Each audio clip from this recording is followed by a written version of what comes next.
কারণ নাম ফাটে কখন বাবা? যখন তার কপালে লক্ষ্মী লাভ হয়। কপালে লক্ষ্মী লাভ হলে নাম ফাটে। একটা উদাহরণ দিই। মনে করুন একটা চায়ের দোকানে একটা ছেলে কাপ প্লেট ধোয়, এবার সবাই তাকে বকা দেয়, এই ছেলে হাট, এই কাপটা নিয়ে যা, প্লেটটা ধুয়ে নিয়ে আয়। কিন্তু মনে করুন ওই ছেলেটি যদি একটা লটারিতে টিকিট পায়, লটারিতে যদি টিকিট লাগে তার কপালে, মনে করুন 2 কোটি টাকা পেয়ে গেল, ওই যে কাপ প্লেট ধুয়ে বেড়াইছে ছেলে, তার ভাগ্যে যদি লটারির টিকিট লেগে যায়, দেখবেন পরের দিনই খবরের কাগজে তার নাম, আর সারা দেশের লোক তার নাম মুখস্থ করে ফেলেছে। তার মানে ওই টিকিটটা তার কপালে জুটলো বলে তার নাম সারা দেশ বিদেশে ছড়িয়ে গেল। ঠিক তেমনি বৃন্দাবনের নাম শাস্ত্রের পাতায় পাতায় কেন না? বৃন্দাবনেরও কপাল খুলেছে। বৃন্দাবনে গোলক থেকে ভগবান নেমে এসেছেন লীলা করার জন্য। এত সুন্দর লীলা তিনি করছেন যে শাস্ত্রের পাতায় পাতায় বৃন্দাবনের নাম। এত সুন্দর বাঁশি তিনি বাজাচ্ছেন, গোবিন্দ বেণু মনোমত ময়ূর নৃত্যম। এত সুন্দর বাঁশি বাজাচ্ছেন কৃষ্ণ যে বাঁশি শুনে ময়ূরগুলো পেখম তুলে নৃত্য করছে, আর অন্যান্য জীব যারা আছে তারাও হাততালি দিচ্ছে ওই বাঁশির সুর শুনে। ধন্য বৃন্দাবন, ধন্য গোবিন্দের বংশীর ধ্বনি। সেই বাঁশি শুনে সকাল থেকে আমার রাধারানীর মনটা বড় কষ্ট পাচ্ছে। ধনী আমার রায়, ধনী আমার। সখীদেরকে বলছে, ওরে সখী, গোবিন্দের এই পোড়া বাঁশি কেন বাজে, কেন বাজে, কেন বাজে?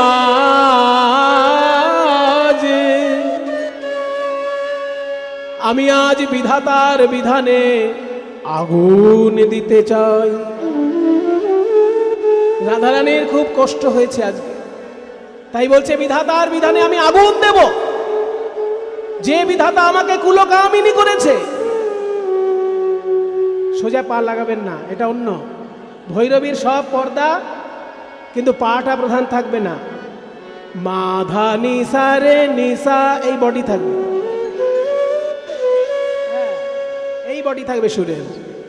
মাধা পা, এইটা দিলেই গন্ডগোল হয়ে যাবে। এই দিলে একদম রাগের 12টা বেজে যায়। এটা হচ্ছে কীর্তনের গৌরী রাগের রূপ। সব ভৈরবীর পর্দা, কিন্তু ভৈরবী মনেই হবে না, সুরের ছকটা এমন। মাধা নিসা রে নিসা, গা মা গা রে সা রে নিসা দা, মাধা নি সা রে নিসা। রাধারানী আজকে বলছেন আমার খুব কষ্ট হচ্ছে, আমি বিধাতাকে বুঝিয়ে দিতে চাই। ওগো বিধাতা, তুমি আমাকে কুলকামিনী করলে কেন? আমি যে কৃষ্ণকে ভালোবাসি এটা তো মুখ ফুটে কাউকে বলতে পারি না। কৃষ্ণকেই যদি আমার ভালোবাসা আমার কপালে লিখে রাখো, তাহলে আমাকে কেন কুলকামিনী করলে? আর কৃষ্ণকে কেন এত সুন্দর করে গড়লে তুমি? ওই বিধাতা যে পড়াশোনা করেছে সেই পড়াশোনায় আমি আগুন দেব, বিধাতার বিধানে আমি আগুন দেব। বেধের বিধানে হাম অনল ভেজাই গো, বিধির বিধানে হাম অনল ভেজাই গো। সখীরে বিধির বিধানে হাম, আমি সেই বিধানে আগুন দেব, আমি সেই বিধানে আগুন দেব। যে বিধি আমায় কৃষ্ণ ভজন করতে দেয় না, আমি সেই বিধানে আগুন দেব, যে বিধি কৃষ্ণ ভজন করতে দেয় না, যে বিধি আমায় কুলে কামিনী কই কয়ে আমার কৃষ্ণ ভজন করতে দেয় না, আমায় কুলে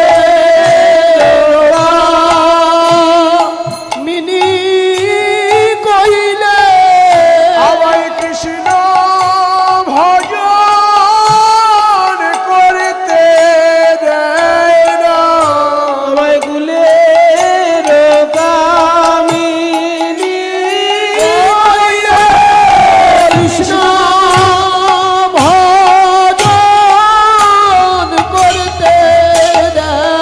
আমার কুলে কামিনী কইলে কৃষ্ণ ভজন করতে দেয় আমায় না। কুলে কামিনী কইলে ভজন করতে দেয় না। আমার কুলে কামিনী কইলে ভজন করতে দেয় না। আমি আমি সেই বিধানে আগুন দেব, গো যদি সে পরাণ বধূ তার দেখা পায় গো, তার দেখা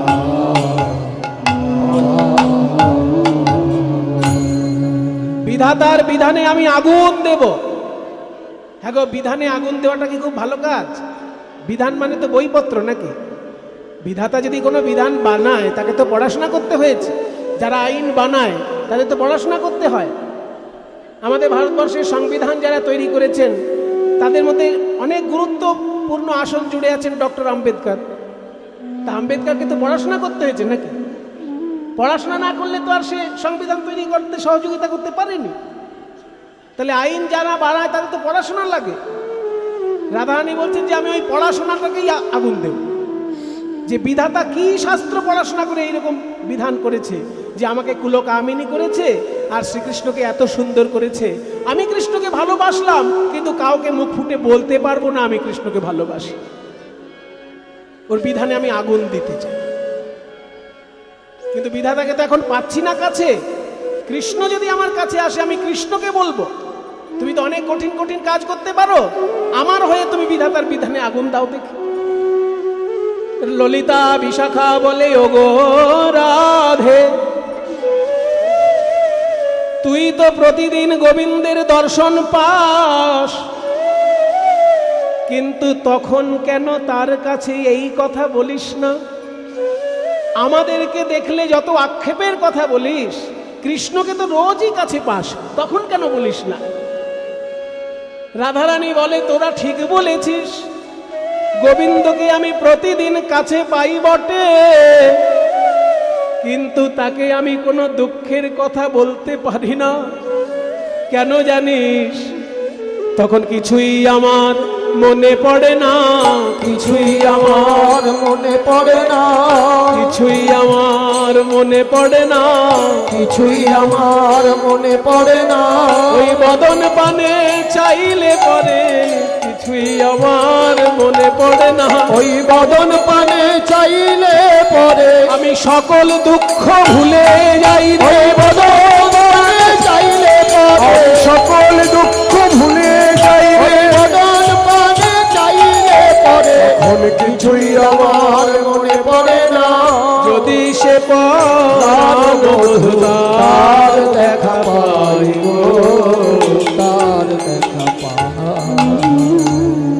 এই বৃন্দাবনে কিছু কিছু দুষ্ট প্রকৃতির লোক আছে যারা আমার সঙ্গে আমার গোবিন্দের বিচ্ছেদ ঘটাতে চায়।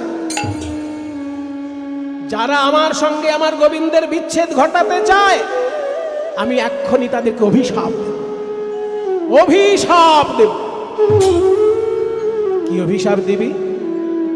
আমার পরাণ বধূকে যারা করিয়া দেয় পর গো, আমার পরাণ বধূকে যারা করিয়া দেয় পর গো, অভিশাপ দিলাম। যারা আমার গোবিন্দকে আমার থেকে পর করে দিতে চায় তাদের অভিশাপ দিলাম। দিন দুপুরে যেন তাদের পড়ে বাড়ি ঘর, তাদের বাড়ি ঘর যেন পুড়ে যায়। যেই বলেছে বাড়ি ঘর পুড়ে যায়, অমনি ললিতা বিশাখা হেসে উঠলেন। এই হাসছিস কেন তোরা? হাসছি তোর মুখের কথা শুনে। তুই বললি যে যারা তোর গোবিন্দের সঙ্গে বিচ্ছেদ ঘটাতে চায় তাদের অভিশাপ দিবি, আর অভিশাপ দিলি যে তাদের যেন বাড়ি ঘর পুড়ে যায়। আরে বাড়ি ঘর পুড়ে যায় যাক, কিন্তু দুপুর বেলা বলে দিচ্ছিস কেন? বলছে দিন দুপুরে যেন পড়ে বাড়ি ঘর। দুপুর, দুপুর মানে কি? দ্বীপ্রহর, বেলা 12টা আর রাত্রির 12টা। বেলা 12টা হচ্ছে দিনের দুপুর, আর রাত্রির 12টা হচ্ছে রাতের দুপুর। বেলা 12টাকে বলা হবে দিন দুপুর, আর রাত 12টাকে বলা হবে রাত দুপুর। তাহলে তুই বললি দুপুরে যেন, দিন ও দুপুরে যেন পড়ে বাড়ি ঘর, তুই বলছিস দিনের বেলায় দুপুরে যেন তার ঘর পড়ে, মানে 12টার সময় বাড়িটা পড়তে হবে। এটা একটা হাস্যকর অভিশাপ হলো না? তোর শত্রুর বাড়ি ঘর 24 ঘন্টার মধ্যে কোনো একটা সময়ে পড়লেই হলো, তুই বলছিস দুপুর 12টার সময়। এ আবার কি কথা? এটাই তো বৈষ্ণব জগতের রসাস্বাদনের জায়গা। বলছি এখানে দুপুর মানে ওই বেলা 12টা নয়। দুপুর বলতে কোনটা বোঝাচ্ছে জানো? আমাদের যখন জন্ম হয় তখন আমাদের প্রভাতকাল, আর যখন এই জগৎ ছেড়ে যেতে হয় সেইটাই আমাদের সন্ধ্যাকাল। কমলধা, কমলধা, হ্যাঁ, সন্ধ্যাকাল। কমলধাটা জোর দিন। মাধা, হ্যাঁ, কানে আসছে না, আবার নেমে আসবে। সন্ধ্যাকাল, হ্যাঁ, ধরে রাখো। যখন আমাদের জন্ম হয় সেটা হচ্ছে প্রভাত, আর যখন আমাদের এই জগৎ ছেড়ে যেতে হয় সেটা আমাদের সন্ধ্যাকাল। যখন আমাদের জন্ম সেটাই আমাদের প্রভাত, আর যখন আমাদের যেতে হয় জগৎ ছেড়ে সেটা হচ্ছে সন্ধ্যাকাল। আর দুপুর কখন? এই দুরন্ত যৌবন হলো দ্বীপ্রহর কাল। দুপুর বেলা মানে আমার যৌবন কালে কৃষ্ণ অনুরাগের আগুন লেগে আমার জীবন যেমন পুড়ে ছাই হয়ে গেল, তেমনি যারাই আমার কৃষ্ণের বিচ্ছেদ ঘটাতে চাইছে তাদের জীবনেও যৌবনকালে যেন কৃষ্ণ অনুরাগের আগুন লেগে পুড়ে ছাই হয়ে যায়। বলি প্রাতেও নয়, সন্ধ্যায়ও নয়, প্রাতেও নয়, সন্ধ্যায় নয়, দুপুরে যেন ঘর পুড়ে যায়। প্রাতেও নয়, সন্ধ্যায়ও নয়, দুপুরে যেন ঘর পুড়ে যায়। রাতেও নয়, সন্ধ্যায় নয়, দুপুরে যেন ঘর পুড়ে যায়। কৃষ্ণ অনুরাগ নালে দুপুরে যেন ঘর পুড়ে যায়। কৃষ্ণ অনুরাগ বলে দুপুরে যেন ঘর পুড়ে যায়। রাতেও নয়, সন্ধ্যায় নয়, দিন দুপুরে যেন পড়ে বাড়ি ঘর গো, পড়ে বাড়ি ঘর। আমি আবার অভিশাপ দেব। একটা অভিশাপ দিয়ে আমার আশা মেটেনি, আমি আবার অভিশাপ দেব। এই বৃন্দাবনে এমন কিছু লোক আছে যারা বৃন্দাবনের জল খাবে, বৃন্দাবনের ফল খাবে, বৃন্দাবনের বাতাসে নিঃশ্বাস নেবে, কিন্তু বৃন্দাবনে বসে কৃষ্ণের গুণ না গেয়ে অন্যের গুণ গাইবে। এই রকম যারা আছে তাদেরকে আমি অভিশাপ দেব। কৃষ্ণ গুণ না গেয়ে অন্য গুণ গাইবে, অথচ বৃন্দাবনে থাকবে, তাদেরকে আমি অভিশাপ দেব।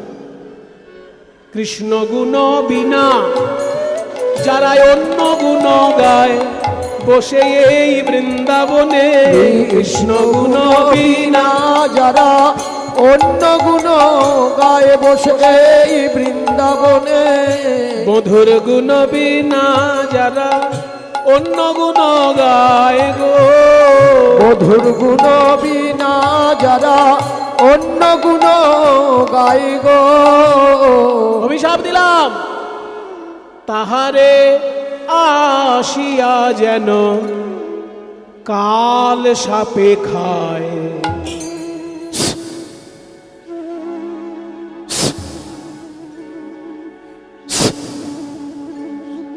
কাল সাপে এসে যেন তাকে দংশন করে। যখনই বলেছে কৃষ্ণ গুণ না গেয়ে অন্যের গুণ গাইলে তাকে কাল সাপে কামড়াবে, এই শুনে সমস্ত সখী ভয়ে জড়সড় হয়ে গেল। রাধে, এ তুই কি মারাত্মক অভিশাপ দিলি জানিস? কত মারাত্মক অভিশাপ বলে ফেললি তুই, যে বৃন্দাবনে থেকে যারা কৃষ্ণের গুণ না গেয়ে অন্যের গুণ গাইবে তাকে সাপে কামড়াবে। তোর মতো দয়াময়ী রাধের মুখে এই কথা কি মানায়? তুই না দয়াময়ী, তুই না কৃপাময়ী। এই বৃন্দাবনে তো গোপেশ্বর মহাদেবের মন্দির আছে, তাহলে সেই শিব মন্দিরে যারা পুজো করবে তারা তো শিবের গুণ গাইবে, তাহলে তাকে সাপে কামড়াবে? এই বৃন্দাবনে তো মা কাত্যায়নীর মন্দির আছে, তাহলে কাত্যায়নী মন্দিরে যারা মায়ের গুণগান গাইবে সাপে কামড়াবে? এ তো মারাত্মক অভিশাপ হয়ে গেল তোর। রাধারানী বলছেন, সখী রে,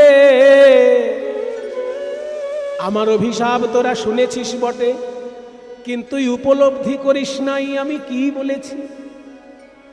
আমি বললাম তাহারে আসিয়া যেন কাল সাপে খায়, তোরা ভাবলি ওই গর্ত থেকে বেরিয়ে আসা কালকে উঠে সাপ।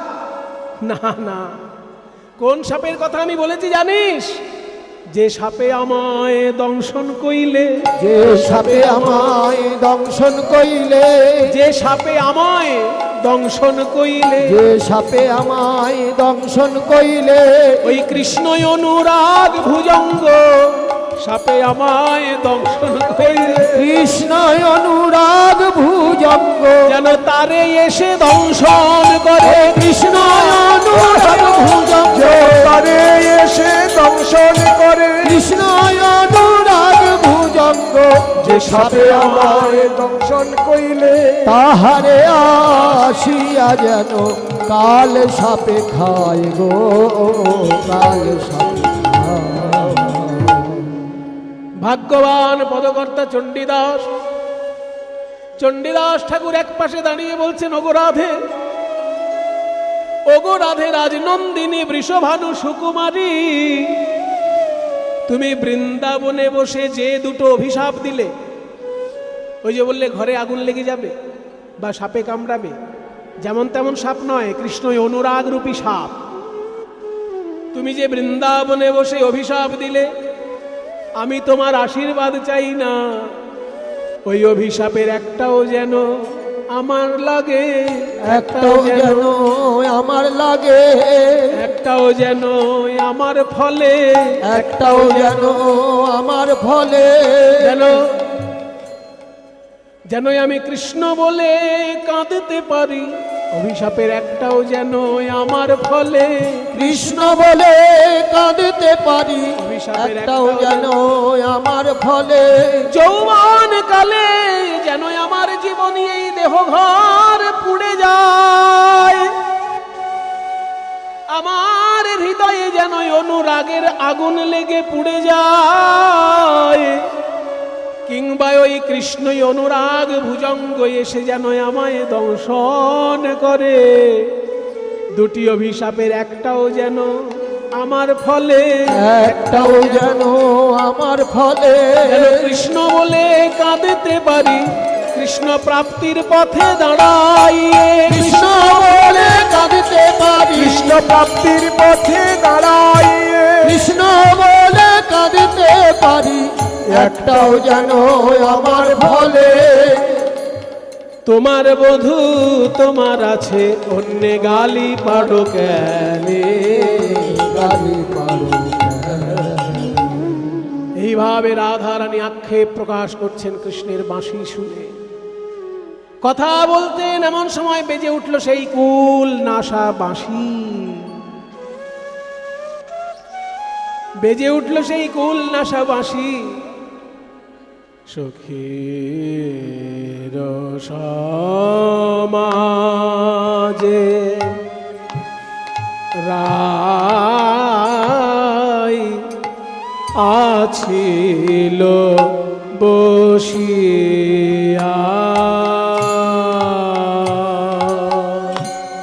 বসিয়া বসিয়া গো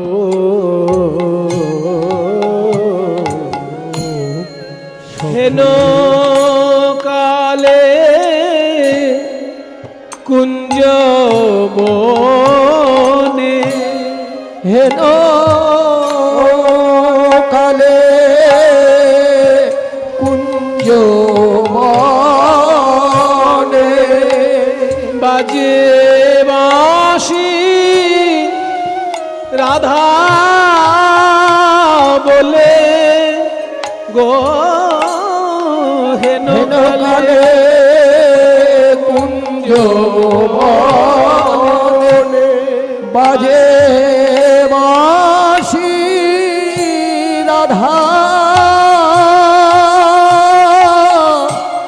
বলে গো হেন কালে কুঞ্জ বনে ওগো বাজে বাঁশি রাধা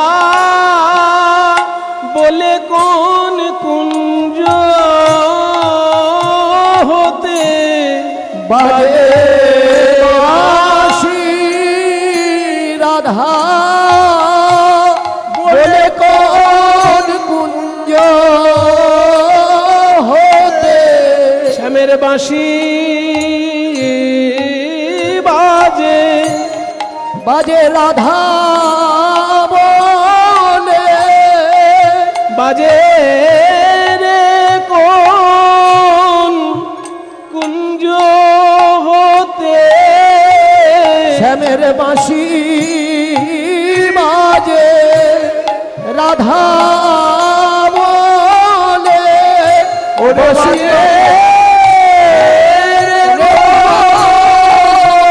কুঞ্জ হতে বাঁশি অন্য নাম কি জানে না রে, বাঁশি বাজে রে কোন কুঞ্জ হতে বাঁশি অন্য নাম কি জানে না রে, বাজে রে কোন কুঞ্জ হতে বাজে বাঁশি রাধা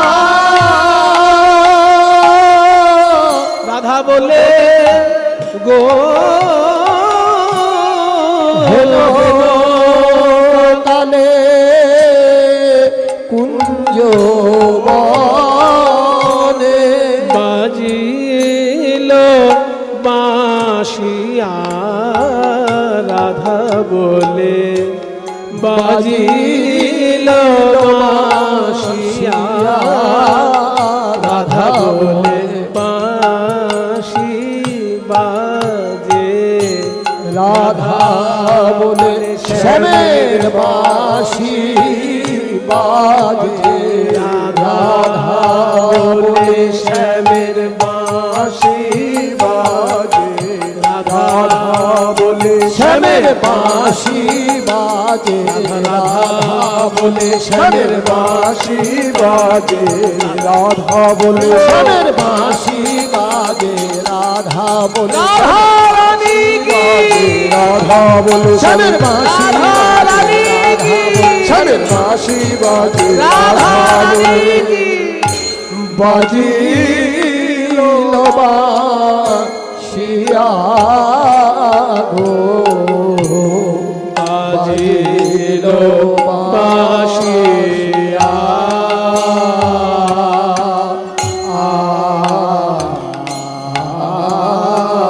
গো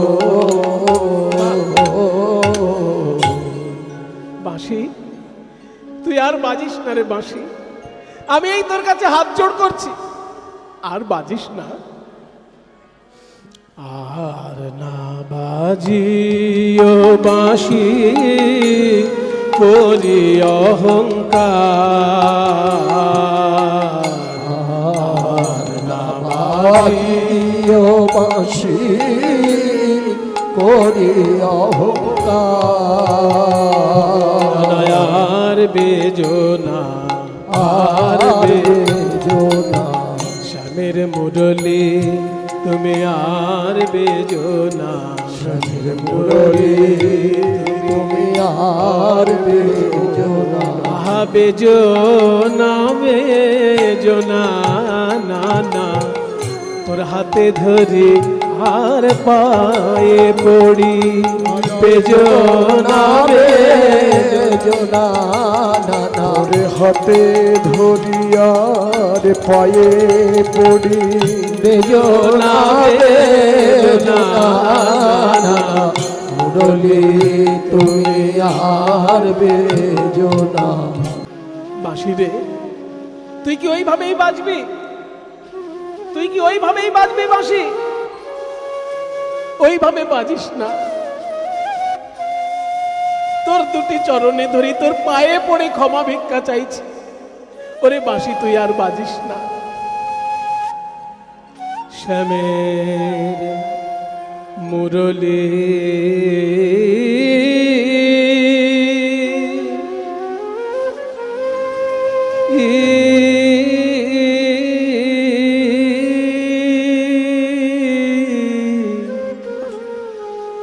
তুমি আর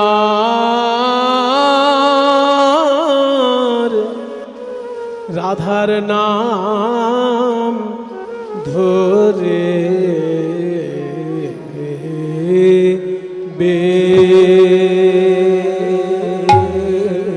বেজো না,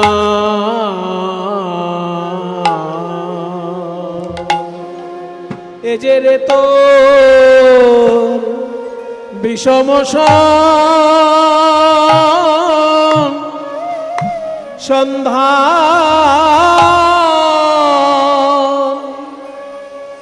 তাহে অবলার প্রাণ, আস্তে আস্তে, প্রাণে সহে কত যাতনা,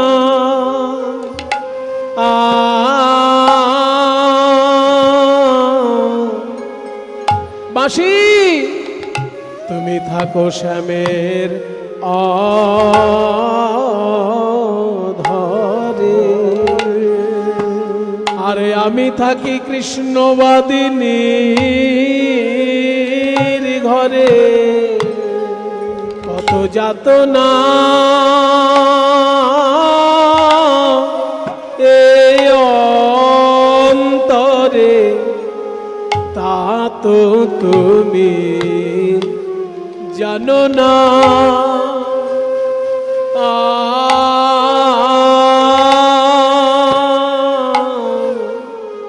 বাঁশি রে, আমার শ্রবণের রন্ধ্র মাতা,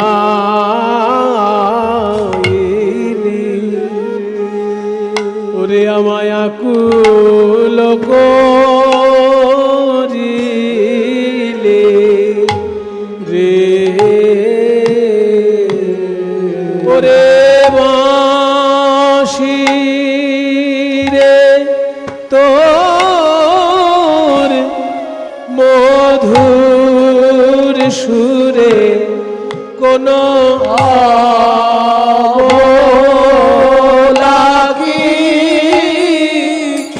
রইতে পারে, ওরে বাঁশি রে তোর মধুর সুর, বড় একতালি তাল চলছে, 4-3 ছন্দ, 14 মাত্রা, এক রইতে পারে, ওরে 1 2 3 4 5 6 7 8 9 10 11 12 13 14, 1 2 3 দুই তিন চার এক দুই রে বাঁশি রে তোর মধুর সুরে আরে টেনে ধরে বাহির করে অবলা কি রইতে পারে টেনে ঘরের বাহির করে ধিনে যা ধিনে হইতে পারে টেনে ঘরে বাহির করে হইতে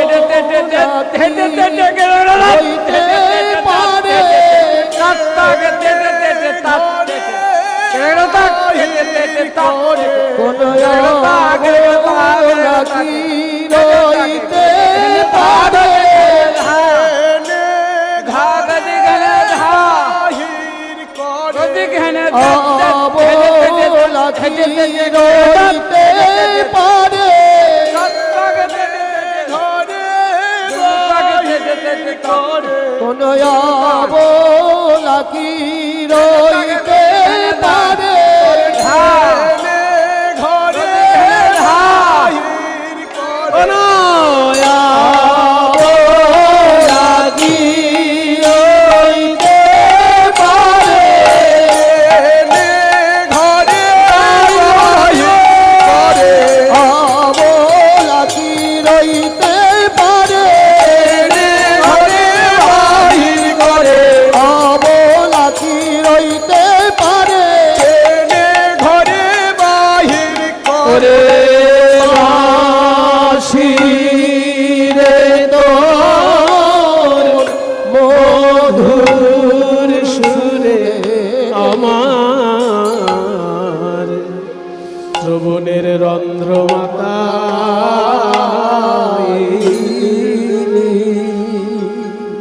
বাঁশি ওইভাবে বাজিস না রে বাঁশি আরে ও ডাকাতের মুরলি কি বলি তোমায় আরে ও ডাকাতের মুরলি কি বলি তোমার আস্তে মায়েরা কথা নয় একটু কথার আওয়াজ শুনতে পাচ্ছি বলা হলো ওরে ডাকাতের মুরলি চোরের বাঁশি বাজা বলা হচ্ছে না ডাকাতের বাঁশি কেন বলা হচ্ছে শ্রীকৃষ্ণকে ডাকাত কেন বলছে চোর আর ডাকাতে পার্থক্য কি চোরেও মানুষের জিনিস হরণ করে ডাকাতেও মানুষের জিনিস হরণ করে দুজনের মধ্যে পার্থক্য কি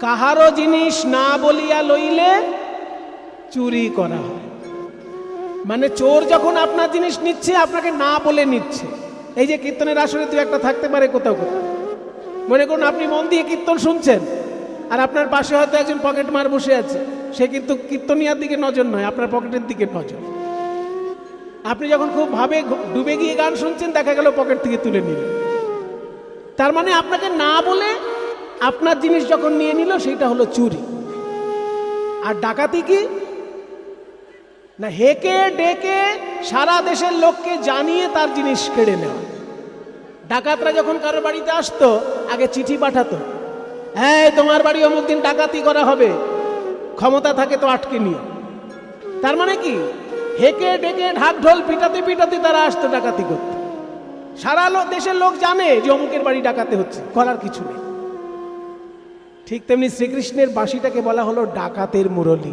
কারণ যখন ওই বাঁশিটা বাজবে সারা দেশের লোক বুঝবে যে এই বাঁশির সুর মন দিয়ে যদি কেউ শোনে তার কিন্তু মন চুরি হয়ে যাবেই যাবে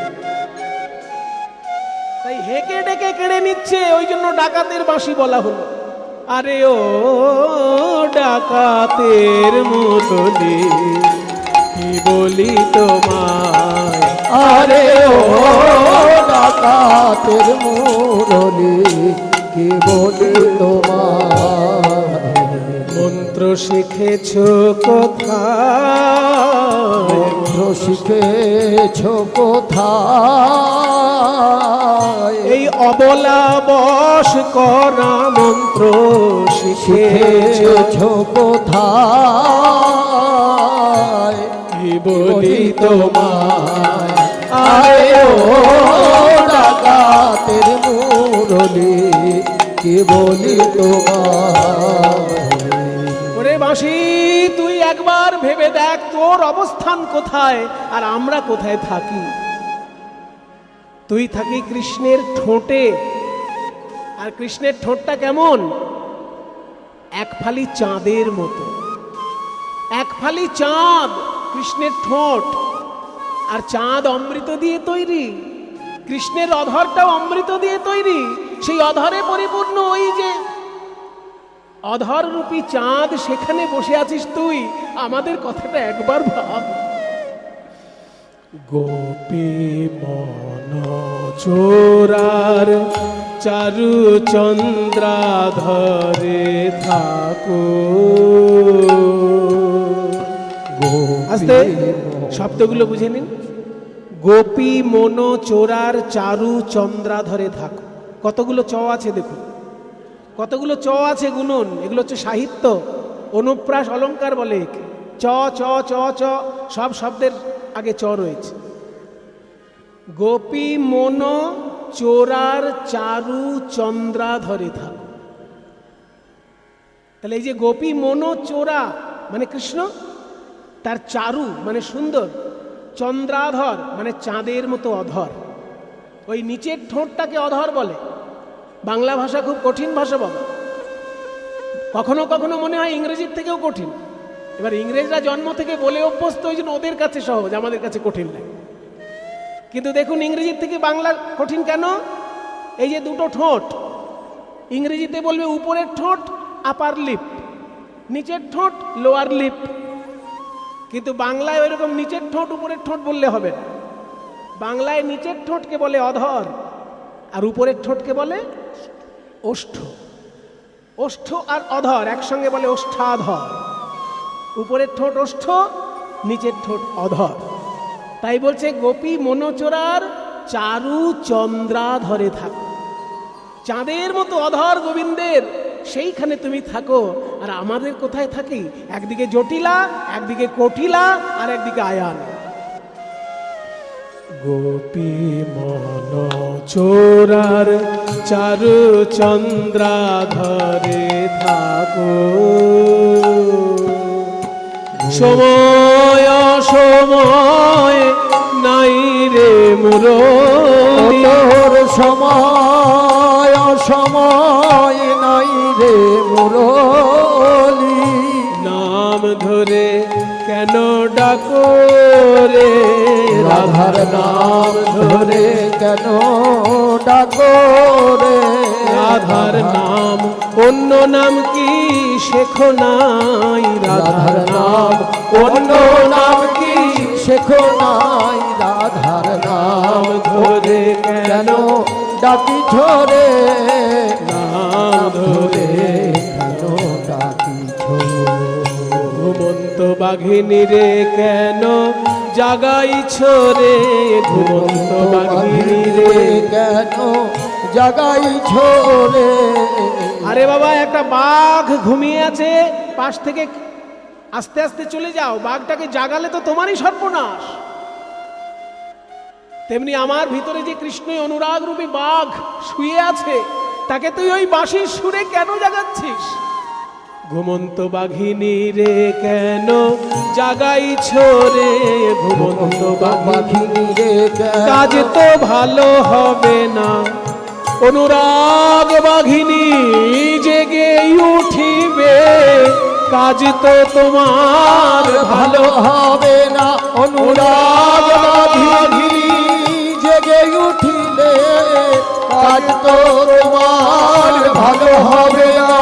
ঘুমন্ত বাঘিনী রে কেন জাগাই ঝরে কথা কহিতে কহিতে প্যারি, কথা কহিতে কহিতে প্যারি।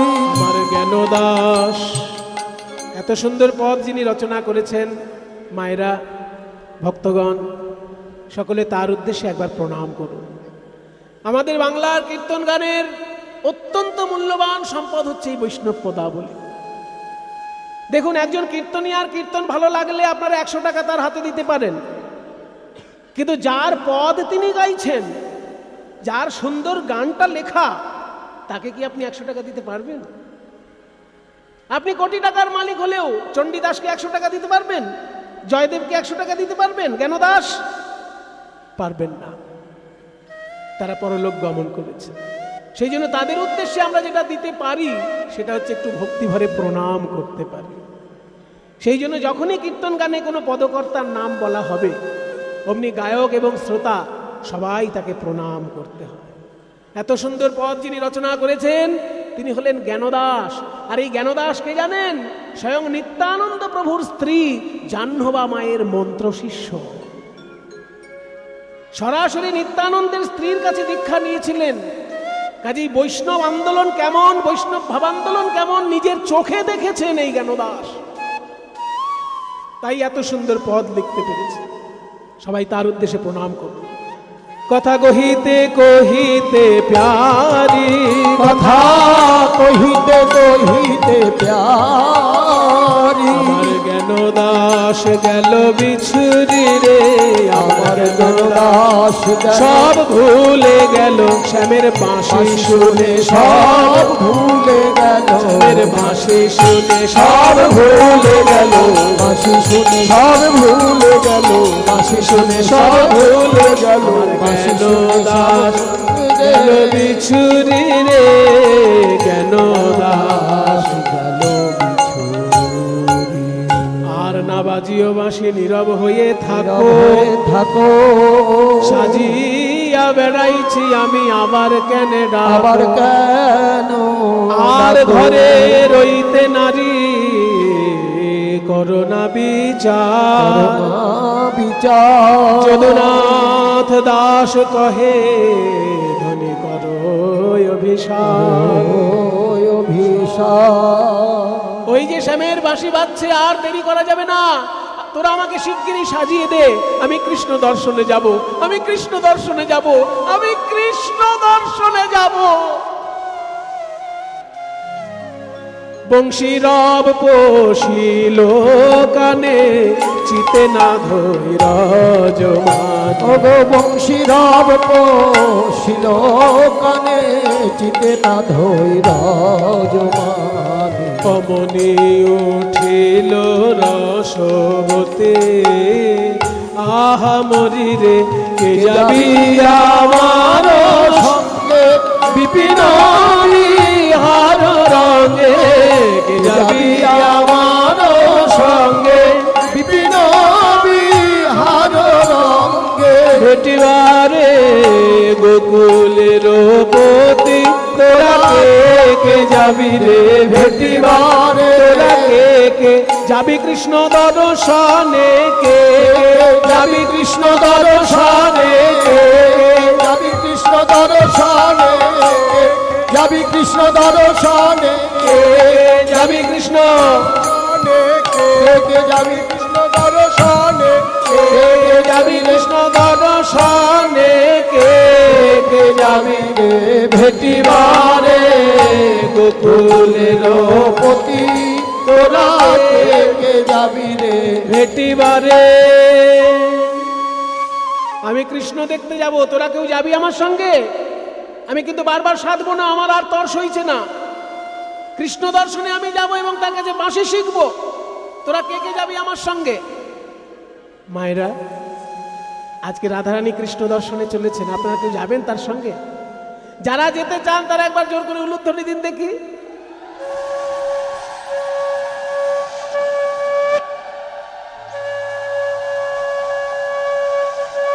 ওরে বাবা, এই সব মায়েরাই তো দেখছি উলুধ্বনি দিচ্ছে। সবাই যাবেন? আচ্ছা বাবা, আপনারা কি করবেন? রাধারানীর সঙ্গে গিয়ে দেখবেন না কেমন ভাবে বাঁশি শিখছেন রাধারানী। তাহলে বাবারা যারা যাবেন একবার বাহু তুলে হরিবোল বলুন দেখি। নিতাই গৌর। বাহ! ললিতা, বিশাখা, চিত্রা, চম্পকলতা, রঙ্গদেবী, সুদেবী, তুঙ্গবিদ্যা, ইন্দুরেখা, সকল সখীগণ বলে ওগো রাধে আমরা সবাই যাব। ললিতা বলে গো রাধে আগে সাজাইব মন সাধে। ললিতা বলে গো রাধে সাজাইব মন সাধে। যেতে হবে তাহা মোরা জানি গো, যেতে হবে তাহা মোরা জানি গো, যেতে হবে তাহা মোরা জানি গো, যেতে হবে তাহা মোরা জানি গো।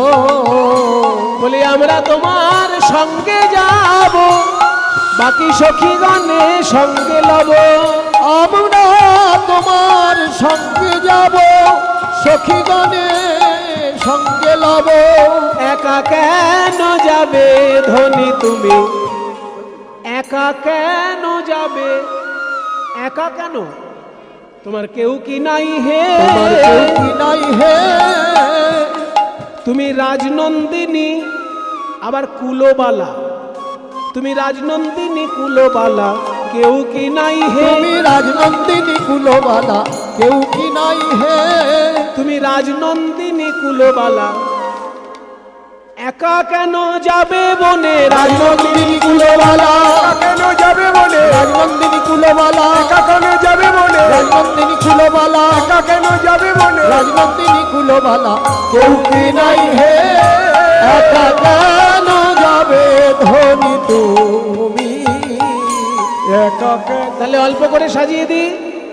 মায়েরা দেখুন কীর্তন থেকে কত শিক্ষা নেওয়া যায়। আজকে রাধারানী কৃষ্ণ কাছে শুধু কৃষ্ণের রূপ দর্শন করতে যাচ্ছেন না, কৃষ্ণের কাছে বাঁশি শিখতে যাচ্ছেন। এবং শিক্ষা ক্ষেত্রে যদি যেতে হয় তাহলে বেশি সাজগোজ করতে নেই। যদি আপনি সিনেমায় যান খুব ভালো করে সাজবেন, যদি বিয়ে বাড়িতে যান যত পারেন উগ্র সাজবেন। কিন্তু যদি শিক্ষা উদ্দেশ্যে কোথাও যান সেখানে ভদ্রভাবে সেজে যেতে হবে, তাই না? শিক্ষার উদ্দেশ্যে গেলে সবসময় সহজ সরল স্বাভাবিক সাজ। তাই রাধারানী কাজে খুব অল্প করে সাজাচ্ছে। কি কি সাজাচ্ছে দেখে নিন। রাইকে সাজাইছে ভালে, লবঙ্গ মালতি মালে, রাইকে সাজাইছে ভালে, লবঙ্গ মালতি মালে। শুধু লবঙ্গ মালতি একটা পরিয়ে দিল, এবার এক ফোঁটা চন্দন, চন্দনেরও বিন্দু ভালে দিল গো, চন্দনের বিন্দু ভালে দিল গো। এবার যেহেতু কৃষ্ণ সেবা দাসী সেই জন্য চন্দনের বিন্দু, আর যেহেতু কুলবালা ওই জন্য সিঁদুর দিতে হবে। তাহলে চন্দন আর সিঁদুর যদি দিতে হয় কোথায় দিতে হয়? কোনো কুলরমণের যদি কপালে সিঁদুর থাকে তার উপরে চন্দন নয়, সিঁদুরের নিচে চন্দন, কারণ সিঁদুরের সম্মান উপরে। তাই চন্দনের ফোঁটা আগে দিল আর চন্দনের উপরে সিঁদুর দিল। উপরে সিঁদুর বিন্দু রবি করে যেন কি শোভা রে,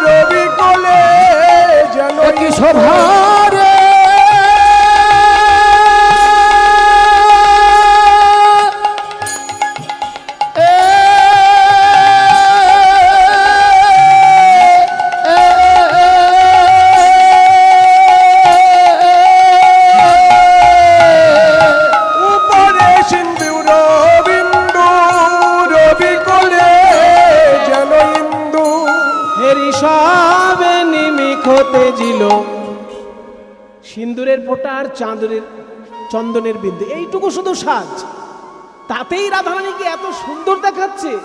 কারো চোখে পলক পড়ে না, চোখে পলক পড়ে না, চোখে পলক পড়ে না, চোখে পলক পড়ে না, চোখে পলক পড়ে না। ওই রাই বদন পানে চেয়ে চোখে পলক পড়ে না, রাই বদন পানে চেয়ে চোখে পলক পড়ে না, রাই বদন পানে চেয়ে অপলকে চেয়ে রইল, রাই বদন পানে চেয়ে অপলকে চেয়ে রইল, রাই বদন পানে চেয়ে অপলকে চেয়ে রইল, রাই বদন পানে চেয়ে অপলকে চেয়ে রইল, রাই বদন পানে চেয়ে চোখে পলক পড়ে না। তোরা আমাকে অল্প সাজাবি বললি, তা বলে এত অল্প? একটা মাত্র মালা, এক বিন্দু চন্দন আর এক চিলতে সিঁদুর, এইটুকু? আমি না রাজার মেয়ে, আমার যদি দু একটা গয়না না পরি আমার বাবার সম্মান থাকবে? হ্যাঁ, এটা তো ঠিক বলেছে, রাজার মেয়ে বলে কথা। তাই যতটা হোক অল্প হলেও একটা গয়না তো দিতেই হবে। তাই অল্প করে গয়না পরিয়ে দিল। রাইধনে আমার ভূষণ পরে, যাতে মনোহরের মনোহরে। রাইধনি আমার ভূষণ পরে, মনোহরের মনোহরে।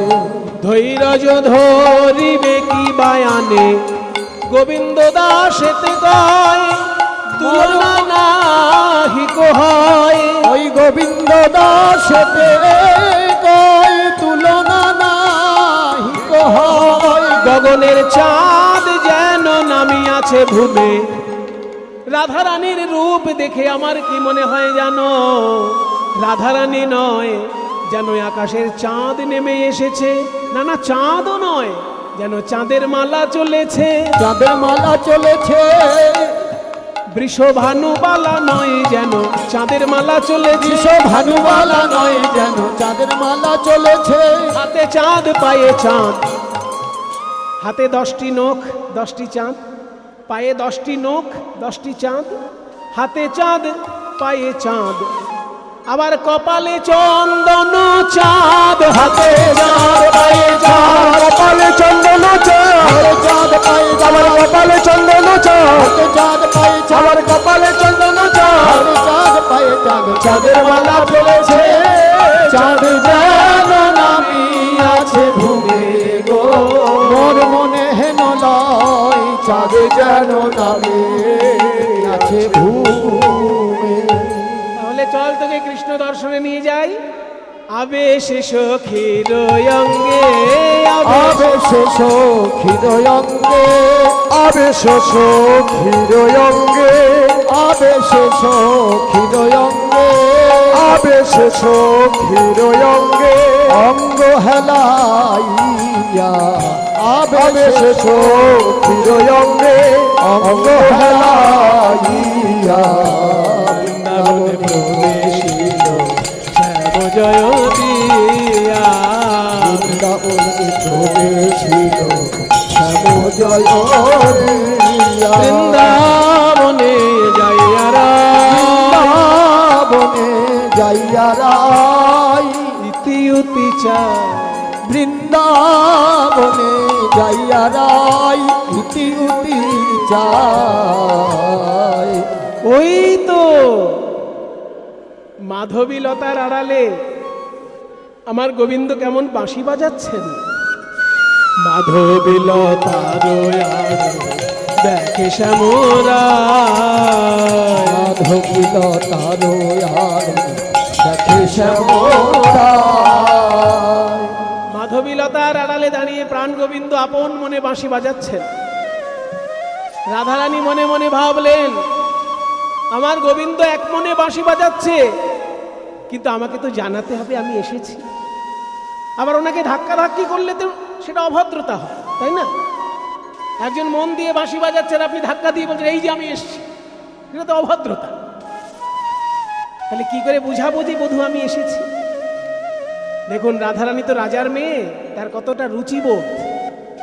ওই যে প্রাণ ভরে গোবিন্দ বাঁশি বাজাচ্ছেন আপন মনে, ওই বাঁশির সুরের ভিতর থেকে তালটাকে বেছে নিলেন। তালটাকে বেছে নিয়ে সেই তালে তালে নূপুরের ধ্বনি করতে লাগলেন।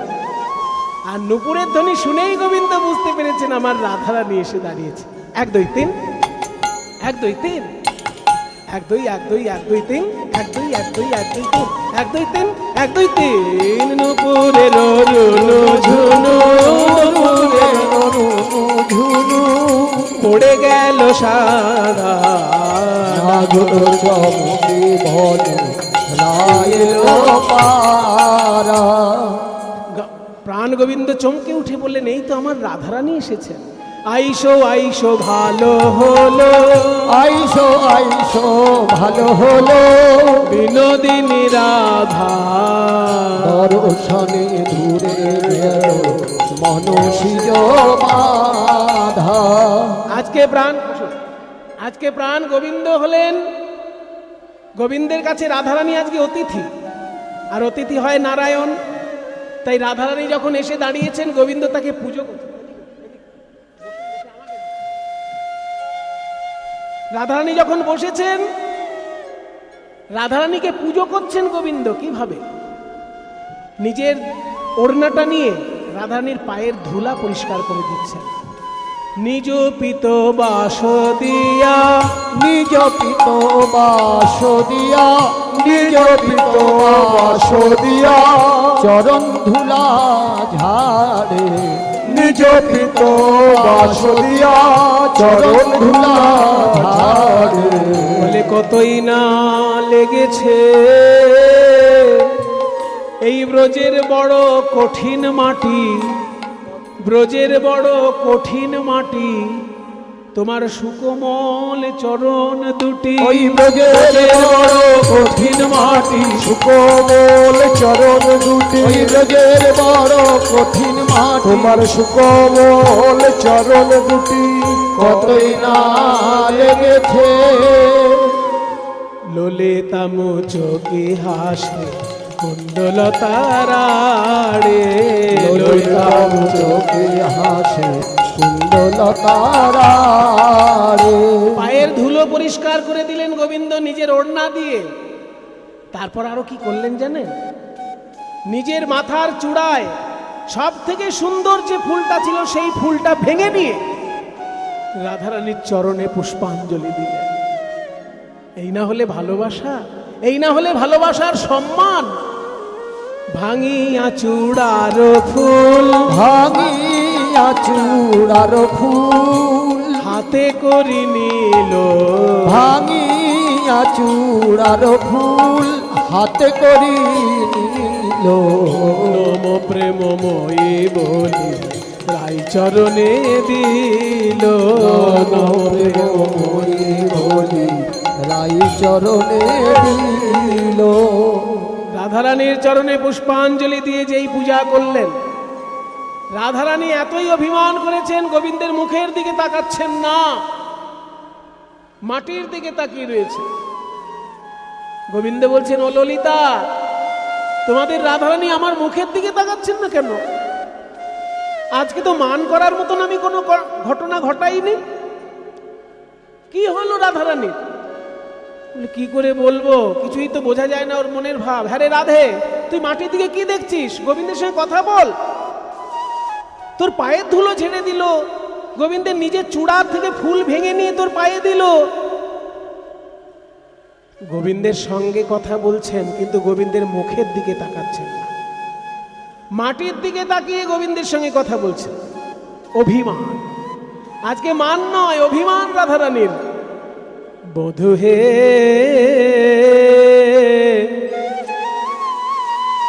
তুমি বাঁশি বাজানো জানো না, বধূ হে তুমি বাঁশি বাজানো জানো না, তুমি জানো না, তুমি জানো না, তুমি জানো না।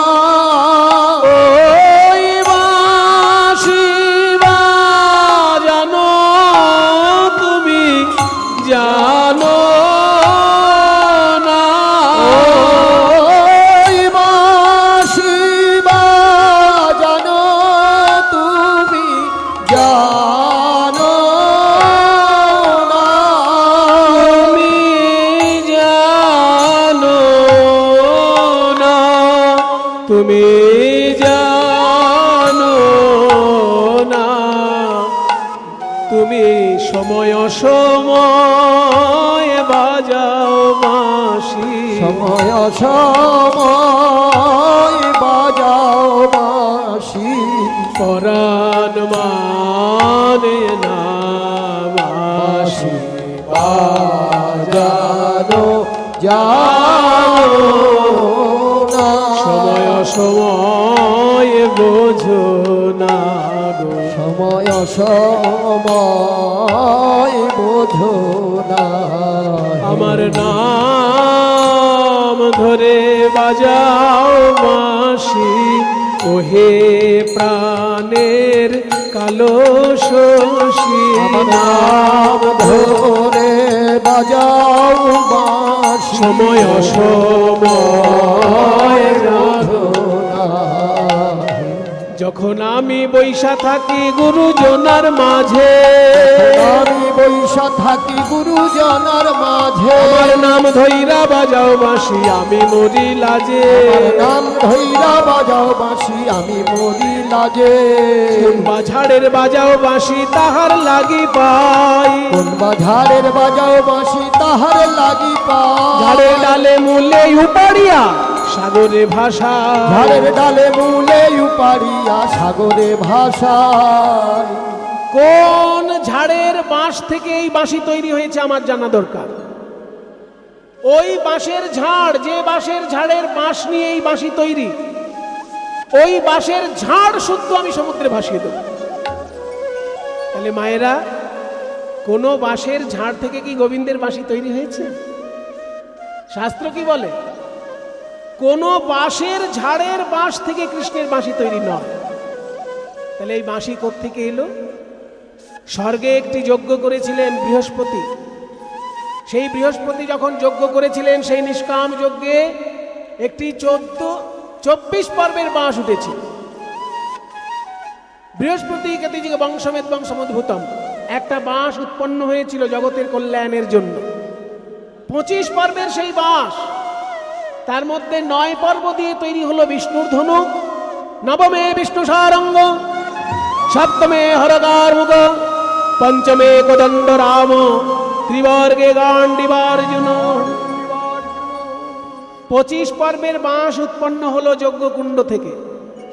আর সেই বাঁশ থেকে 9 পর্ব কেটে বিষ্ণুর ধনুক তৈরি হলো। বিষ্ণুর একটা ধনুক আছে বাবা, যেখানে নারায়ণের ছবি দেখবেন চট করে দেখতে পাবেন না। আমি তো দেখিনি কোনো নারায়ণের ছবিতে ধনুক দেওয়া আছে। কিন্তু প্রাচীন প্রাচীন যে বিষ্ণু মূর্তি, সেই প্রাচীন বিষ্ণু মূর্তিতে দেখবেন পেছনে একটা ধনুক রয়েছে বিষ্ণু। সেই বিষ্ণুর যে ধনুকটা, তাতে 9টি পর্ব আছে।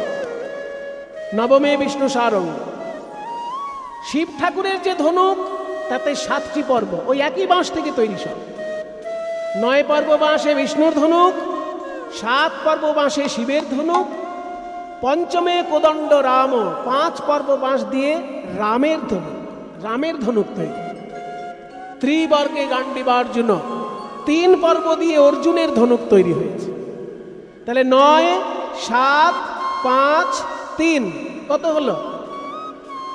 9 আর 7 16, 16 আর 5 21, আর 3 পর্ব 24 পর্ব। 25 পর্ব বাঁশের মধ্যে 24 পর্ব দিয়ে 4টে ধনুক তৈরি হয়ে গেল। আর ওই যে মাথার দিকে আগার দিকে 1 পর্ব বাঁশ রয়েছে, যজ্ঞের অগ্রভাগ যেহেতু গোবিন্দকে দিতে হবে, তাই ওই বাঁশের আগার দিকের 1 পর্ব বাঁশ দিয়ে কৃষ্ণের 3টে বাঁশি তৈরি হল। একটা বাঁশির নাম বেনু, একটা বাঁশির নাম বংশী, একটা বাঁশির নাম মুরলী। 3টে এক জিনিস নয়।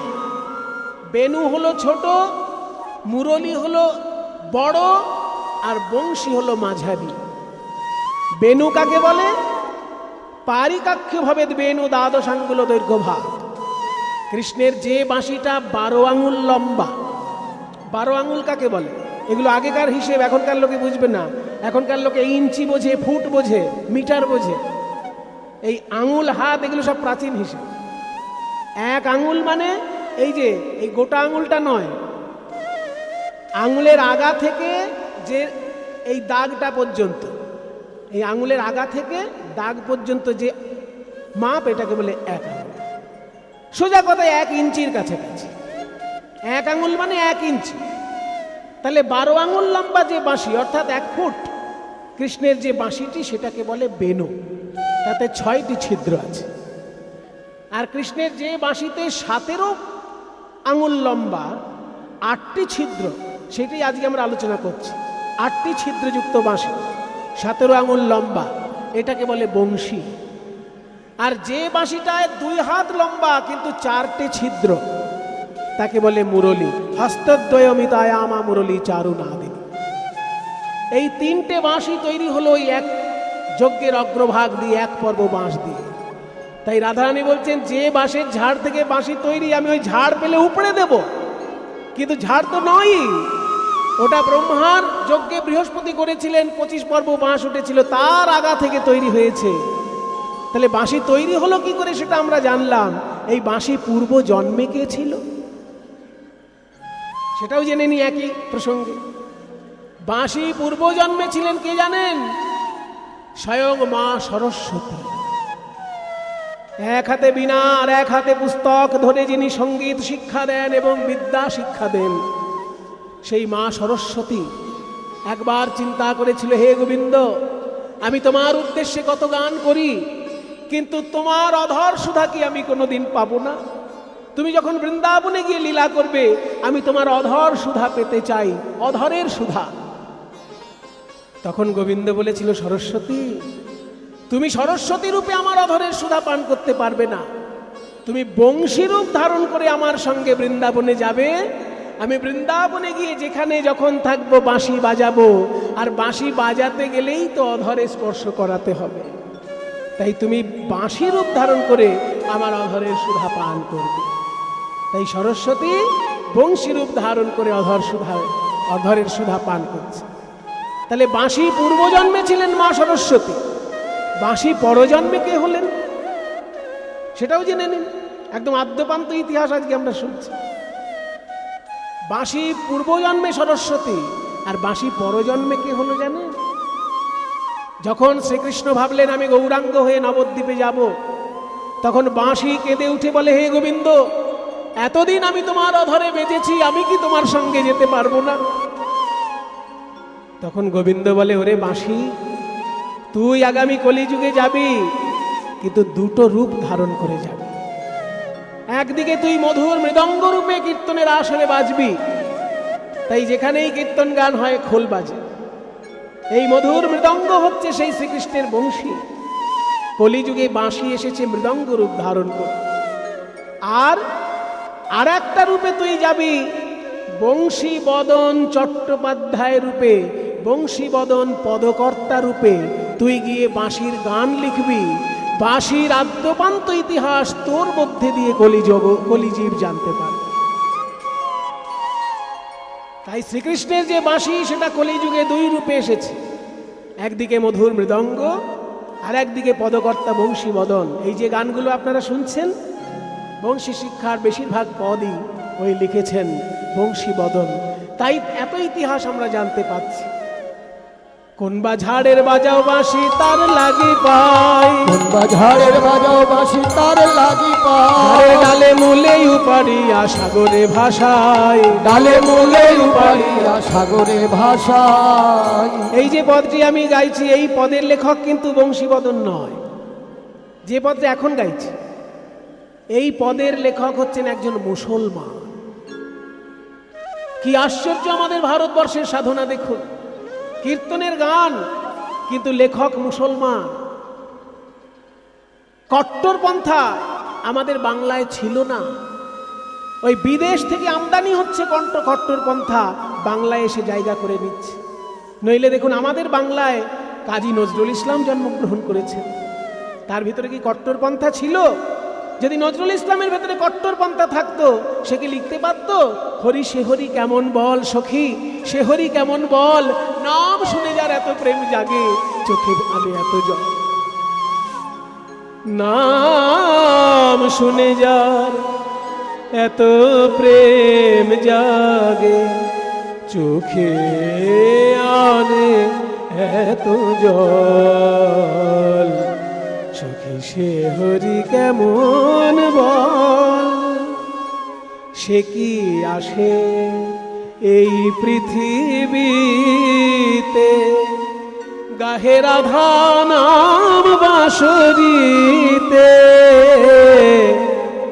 যার অনুরাগে বিরহ যমুনা হয়ে ওঠে চঞ্চল, সখী সে হরি কেমন বল, আরে কি নামে ডাকিলে আসে, কোন রূপ কোন গুণ পাইলে সে রাধা সম ভালোবাসে। সখী শুনেছি সে নাকি কালো, জালে কেমনে সে এত আলো, সখী শুনেছি সে নাকি কালো, জালে কেমনে সে এত আলো, মায়া ভুলাইতে মায়া বিষে নাকি করে গো মায়ার ছল, সখী সে হরি কেমন বল। লিখেছেন এত সুন্দর গান মুসলমান, কিন্তু আজকে সেই মুসলমান কই? পশ্চিমবঙ্গে পূর্ববঙ্গে তো কোটি কোটি মুসলমান আছেন, কিন্তু নজরুল ইসলাম কই? যিনি এত সুন্দর গান লিখে হিন্দু মুসলমান সকলকে কাঁদাবেন, সেই নজরুল কই? দেখুন, নজরুলেরও আগে যে কবি এই গান লিখেছেন, রাধারানী বলছেন তুমি বাঁশি বাজানো জানো না, অসময়ে বাজাও বাঁশি পরাণ মানে না, এত সুন্দর পদ যিনি লিখেছেন তিনিও মুসলমান। তার নাম কি? সবাই প্রণাম করবেন তার উদ্দেশ্যে। চাঁদ কাজী বলে আমি বাঁশি শুনে ঝুরি, চাঁদ কাজী বলে আমি বাঁশি শুনে ঝুরি, চাঁদ কাজী বলে আমি বাঁশি শুনে ঝুরি, চাঁদ কাজী বলে আমি বাঁশি শুনে ঝুরি, জিমুনা জিমুনায় আমি না দেখিলে হরি, জিমুনা জিমুনায় আমি না দেখিলে হরি, আমি বাঁচব না রে, বাঁচব না গো, বাঁশরিয়া না দেখিলে বাঁচব না গো, বাঁশরিয়া না দেখিলে, বাঁচব না গো, ওই বাঁশরিয়া না দেখিলে, বাঁচব না গো, বাঁশরিয়া না দেখিলে, জিমুনা জিমুনায় আমি না দেখিলে হরি, বাঁশি বাজানো জানো না তুমি বাঁশি বাজানো। বুঝতে পেরেছি, বুঝতে পেরেছি, আমি বুঝতে পেরেছি। আজকে রাধারানী মান করেননি, অভিমান করেছেন।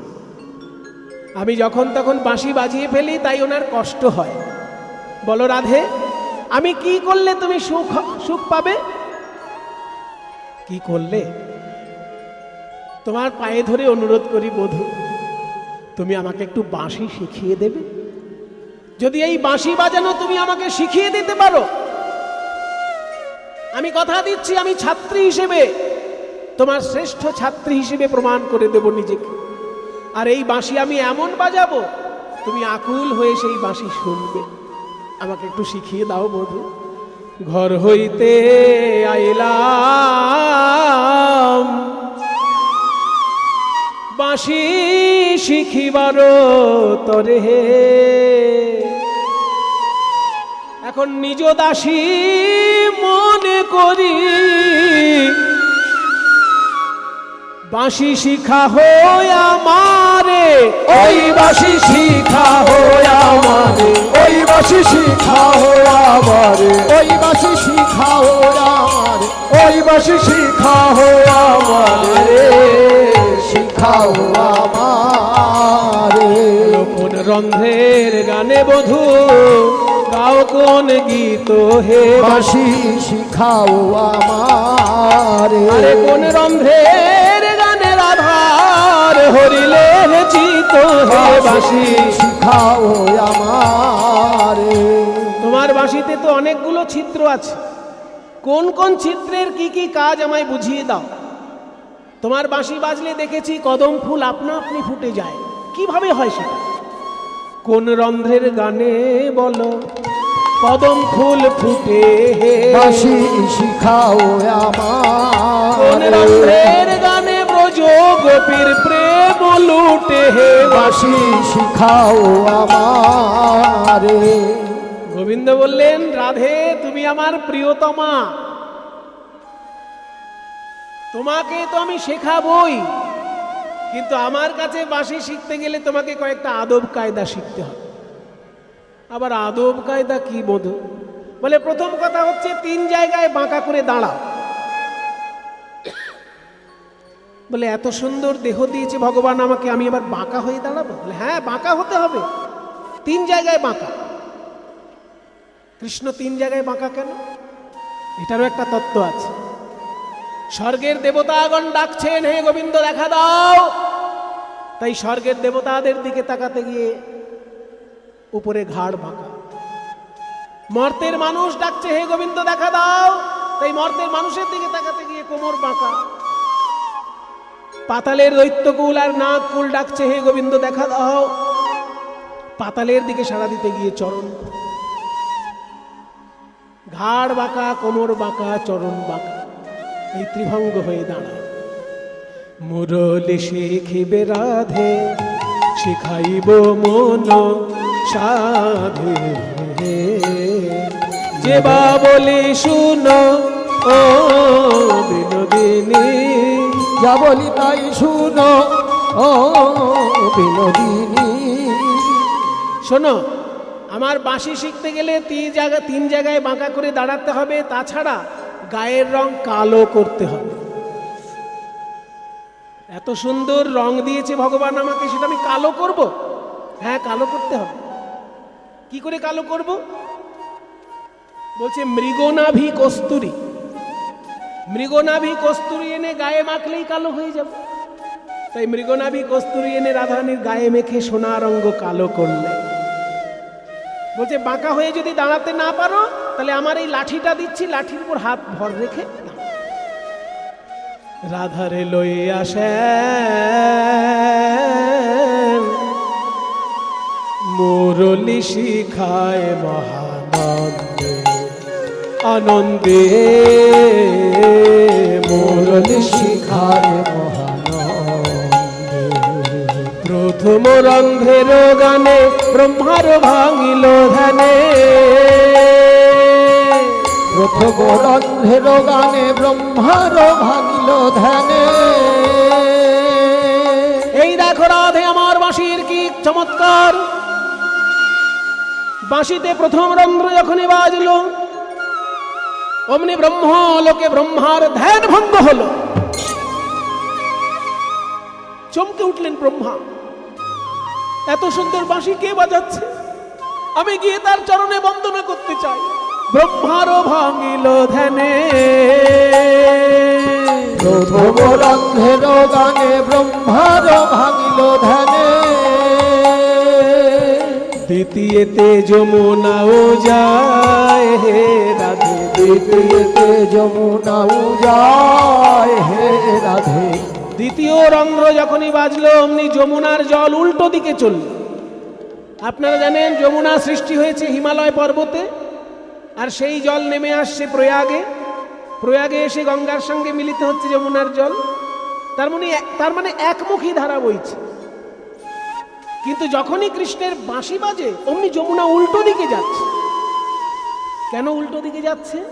যমুনা মনে মনে ভাবে, এত সুন্দর বংশীর ধ্বনি যে করে, আমি তার রাঙা চরণ যুগল ধুয়ায়ে আসিব। ধুয়ায়ে আসিব। তার রাঙা চরণ যুগল ধুয়ায়ে আসিব। তার রাঙা চরণ যুগল ধুয়ায়ে আসিব। বলি তার রাঙা চরণ যে এমন ভাবে বাঁশি বাজায়, তার যুগল রাঙা চরণ এমন ভাবে বাঁশি বাজায়। এতে এতে যমুনাও যায় হে রাধে। দ্বিতীয়তে যমুনাও যায় হে রাধে। আর তৃতীয় রন্ধ্রের কথা শুনো বৃষভানু সুতা। তৃতীয় রন্ধ্রের কথা শুনো বৃষভানু সুতা। পবনের হত গতি হয় হে রাধে। পবনের হত গতি হয় হে রাধে। তৃতীয় রন্ধ্র পবন হতগতি। পবন মানে কি? বাতাস। বাতাস কখনো স্থির থাকে না। এখন এইখানে আছে তো একটু পরেই অন্য জায়গায় চলে যাবে। কিন্তু কৃষ্ণের বাঁশি যখন বাজে বাবা, বৃন্দাবনের বাতাস থমকে দাঁড়ায়। কেন থমকে দাঁড়ায়? আমি আর একবার শুনবো, আমি আর একবার শুনবো, আর শোনা হয় কি না হয় আর একবার শুনবো, আর শোনা হয় কি না হয় আর একবার শুনবো। হতনেরও হত গতি হয় হে রাধে, পবনেরও হত গতি হয় হে রাধে মুরলী শিখায়। ভগবান শ্রীকৃষ্ণের বাঁশি যদি কেউ শোনে তার আত্মসমর্পণ হয়ে যায়। আমি আপনি তো সাধারণ মানুষ, ওই ব্রহ্মলোকে ব্রহ্মা যখন কৃষ্ণের বাঁশি শুনে বিভোর হয়ে যায়, কৃষ্ণচরণে আত্মসমর্পণ করে।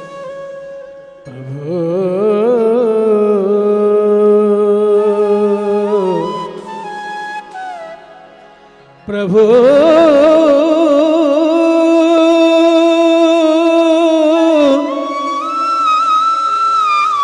প্রভু জি,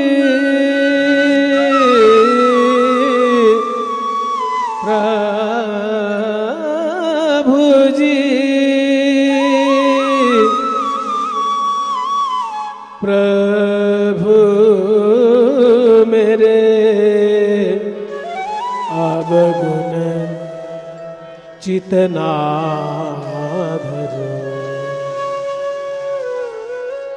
হে ভগবান, আমার মনের মধ্যে এত বেশি দোষ আমি পুষে রেখেছি যে উপচে উপচে পড়ছে, এত দোষ, কিন্তু তবু আমি তোমার শরণাপন্ন হয়েছি, কারণ তুমি তো সমদর্শী। তুমি গুণবান মানুষের যেমন ভগবান, তুমি দোষী লোকেরও তুমি তো ভগবান। समदर्शी है नाम तिहारो, चाहे तो पार करो चितना ओ प्रभु मेरे अपना, ओ प्रभु मेरे अपना चितना धरो। समदर्शी है नाम तिहारो, चाहे तो पार करो प्रभु मेरे अवगुणा, प्रभु मेरे अवगुणा, प्रभु मेरे अवगुणा, प्रभु मेरे अवगुणा, प्रभु मेरे अवगुणा, प्रभु मेरे अवगुणा चितना धरो। एक लोहा पूजा में राखत, एक राहत व्याध के घर पर। আস্তে, ভগবান তুমি হলে সমদর্শী আর আমি হলাম মহাদোষী, তবুও তোমাকে ডাকছি কারণ তুমি সমদর্শী। তো ভগবান বলছেন আমি যে সমদর্শী তার উদাহরণ দাও।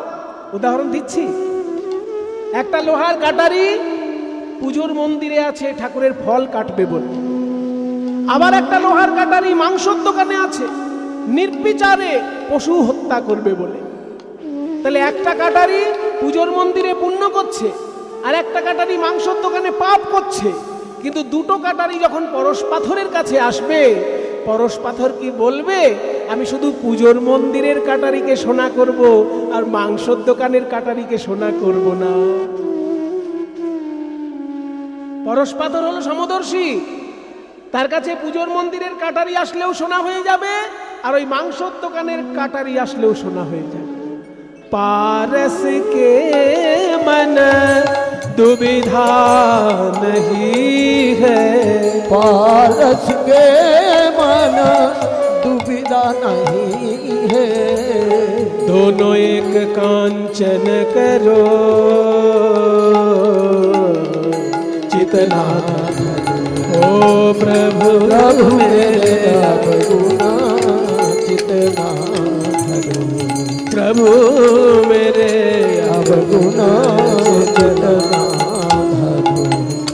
তাহলে পরশ পাথরের উদাহরণ দিয়ে দিলে আমাকে, কিন্তু পরশ পাথর আসতে, পরশ পাথর চোখে দেখেছো কোনোদিন? যারা শুনছে কোনোদিন পরশ পাথর চোখে দেখেছে? না। আর যে গাইছে সে? তাহলে গায়ক শ্রোতা কেউই যে জিনিস দেখেনি সেই উদাহরণ দেওয়াও যা, না দেওয়াও তাই। এমন একটা উদাহরণ দাও যে সবাই দেখবে, চোখে মিলিয়ে নেবে। বলছে এবার সেই উদাহরণ দিচ্ছি, গঙ্গা নদীর উদাহরণ দিই। গঙ্গা নদীতে যখন কোনো পুণ্যবান স্নান করতে যায় তারও পুণ্য হয়, আর যে পাপী স্নান করতে যায় তারও পুণ্য হয়ে যায়। এক নদিয়া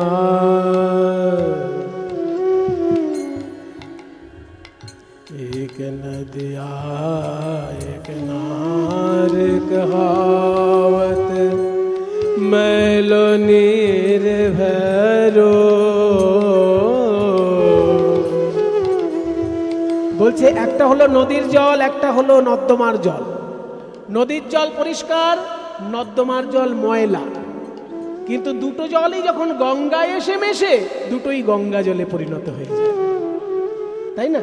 এক নদিয়া এক নার কহাওয়াত मैलो नीर भरो। নর্দমার জলে ময়লা থাকে আর নদীর জল পরিষ্কার।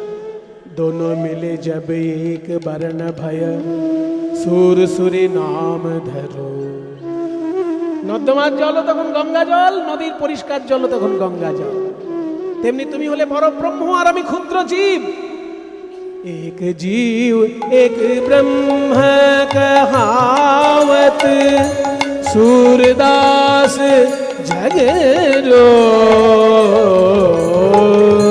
एक जीव एक ब्रह्म कहावत सूरदास जगरो।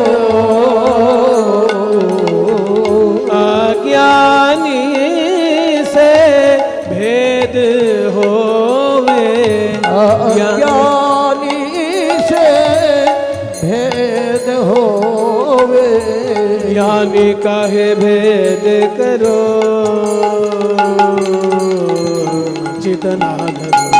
ओ प्रभु मेरे अवगुण चितना, ओ प्रभु जी मेरे अवगुण, प्रभु मेरे अवगुण, प्रभु जी प्रभु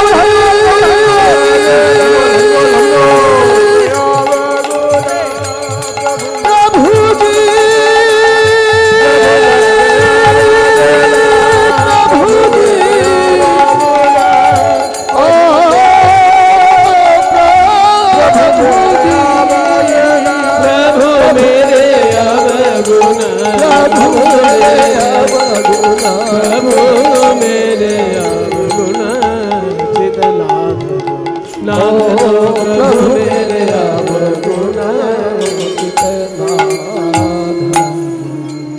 আমার বাঁশির চতুর্থ রন্ধ্র যখন বাজে তখন গরু বাছুর ঘাস খেতে খেতে ঘাস খেতে ভুলে যায়।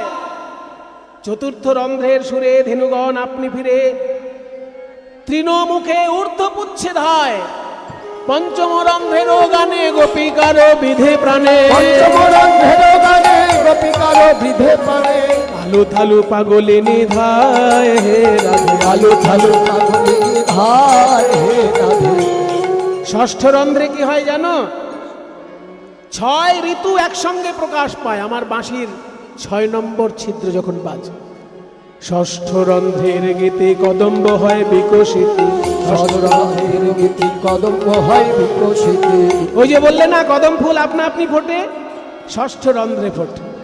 ষড় ঋতু একত্রে বয়, ষড় ঋতু একত্রে বয়। সপ্তম রন্ধ্রের গুণে পাষাণ পেল গুণে, সপ্তম রন্ধ্রের গানে পাষাণ আপনি আহা সপ্তম রন্ধ্রের গুণে পাষাণ দ্রবিল গুণে, সপ্তম রন্ধ্রের গানে পাষাণ দ্রবিল গানে। পাষাণ আপনি দ্রবময় হে রাধে, পাষাণ আপনি দ্রবময় হে রাধে।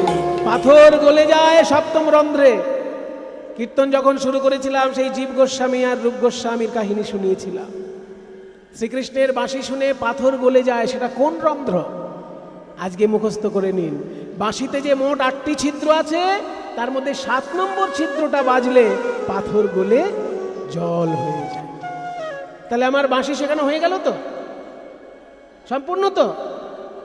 হ্যাঁ, আছে বাকি? হয়নি এখনো? না এখনো হয়নি। ও এখান থেকে ভক্ত দেখাচ্ছেন একটা বাকি আছে।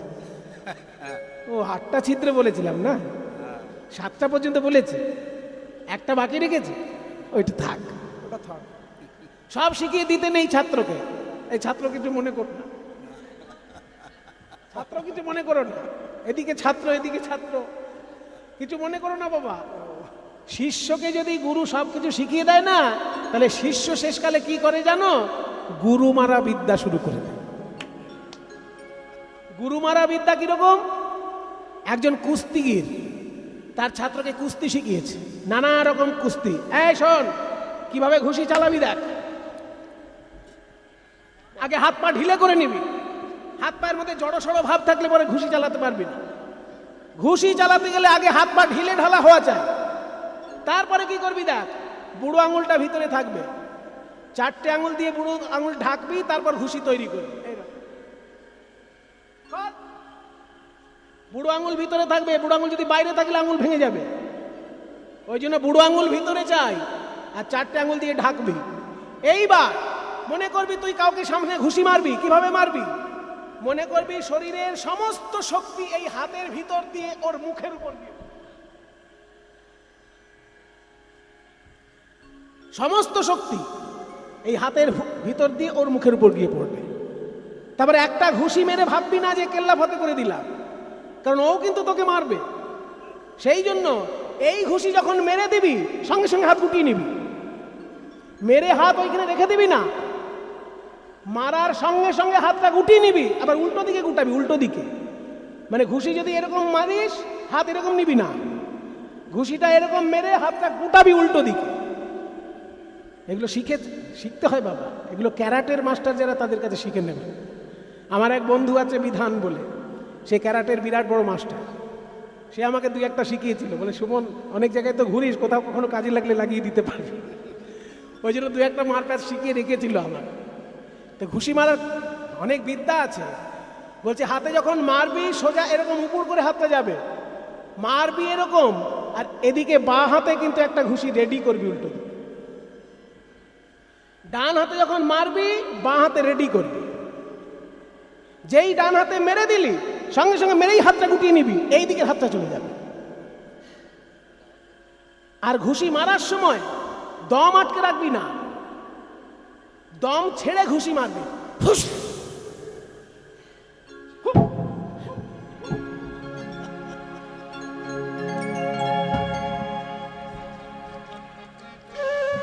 এইরকম পরপর যদি ঘুষি চালাতে পারিস, উল্টো দিকে যে থাকবে সে তোকে মারার স্কোপই পাবে না। তো এইভাবে কুস্তিগির একজন তার ছাত্রকে সব বিদ্যা শিখিয়ে দিয়েছে। হ্যাঁ, আমি তো খুব 1-2 মাত্র জানি, সব তো জানি না। এবার ছাত্রকে সব শিখিয়ে দিয়েছে।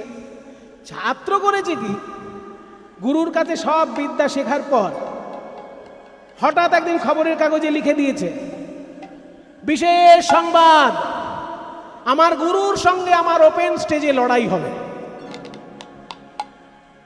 এবার 100 টাকা করে টিকিট। এবার ওই টিকিট দেখে যদি গুরু আর শিষ্যের লড়াই দেখতে আসে লোকে, গুরুর বয়স তো 70 আর ছেলেটার বয়স হচ্ছে 20, তাহলে 20 বছরের একটা যুবক ছেলে যদি 70 বছরের বুড়োকে একটা ঘুষি দেয়, সে বুড়ো আর থাকবে? সেই জন্য যিনি মাস্টার, তার তো একেবারে খুব মন খারাপ যে আমার ছাত্রকে সব শিখিয়ে দিয়ে তো বিপদ করেছি, এখন বলছে আমার সঙ্গে লড়াই করবে। 100 টাকার টিকিট পেপারে ছাপিয়ে দিয়েছে, খুব মন খারাপ করে বাড়িতে বসে আছে। এবার ওই গুরুর যে গিন্নি, সে বলছে তোমার তো মন খারাপ কেন গো? বলে আর বলো না, এক ছাত্রকে সব শিখিয়ে দিয়েছি, ও বলছে এখন আমার সঙ্গে লড়াই করবে ওপেন স্টেজে। তাহলে এই ব্যাপার, ওই জন্য বলে শিষ্যকে সব শেখাবে না, অন্তত 1% রেখে দেবে নিজের কাছে। তো যাক, তুমি যখন শিখিয়ে দিয়েছো, ভালো গুরুর লক্ষণ, ভালো গুরু কখনো লুকিয়ে রাখে না। আমার এক গুরু ছিলেন মনোরঞ্জন ভট্টাচার্য। কীর্তন জগতে ওই রকম উদার মনের মানুষ আমি কখনো দেখিনি। মনোরঞ্জন ভট্টাচার্য রবীন্দ্র ভারতী বিশ্ববিদ্যালয়ের কীর্তনের অধ্যাপক ছিলেন। ওনার কাছে গান শিখতে যদি যেতাম, আমি একটা গান বললে উনি 10টা গান আমায় শিখিয়ে দিতেন। আর বলতেন যে এগুলো তো মহাপ্রভুর সম্পদ, আমি কি আর নিয়ে যেতে পারবো? এগুলো সব তোমরা যত শিখে নেবে ততই আমার আনন্দ। এই গুরু ছিলেন মনোরঞ্জন ভট্টাচার্য। তুমি তো সেই রকম গুরু, সব শিখিয়ে দিয়েছো ছাত্রকে। এবার ও যখন ঘোষণা করে দিয়েছে তুমি একটা কাজ করবে, যেদিন ওই লড়াই হবে সেই দিন তুমি একটা চামচ নিয়ে স্টেজে উঠবে। বলে চামচ নিয়ে কি গো? বলে ওইটাই তো কয়দা, ওই চামচটা নিয়ে এরকম ঘুরাতে থাকবে। ছাত্র যখন জিজ্ঞেস করবে গুরুদেব চামচ ঘুরাচ্ছেন কেন, তুমি বলবে তুই কি ভাবছিস সব প্যাচ তোকে শিখিয়েছি? তোকে আমি সব প্যাচ শিখিয়েছি, কিন্তু চামচ প্যাচ শেখাইবি।